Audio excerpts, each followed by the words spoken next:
cùng bên nhau đón Giáng sinh, trao tặng nhau những chân tình để thêm ấm áp giữa đêm mùa đông. Từ chiều bước Tết đã rồi những thiên thần bay khắp trời, nào ta cùng ăn lễ Giáng sinh.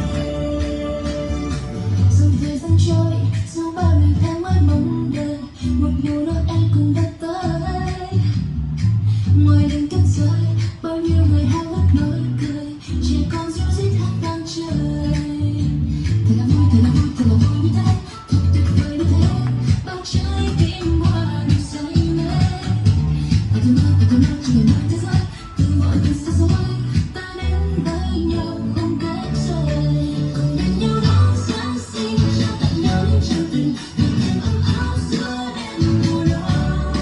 Từ chiều khắc Tết đã rơi, những thiên thần bay khắp trời, nào ta cùng bao nhiêu Giáng sinh. Giáng sinh đến rồi, Giáng sinh đến rồi, Giáng sinh đến rồi, Giáng sinh đến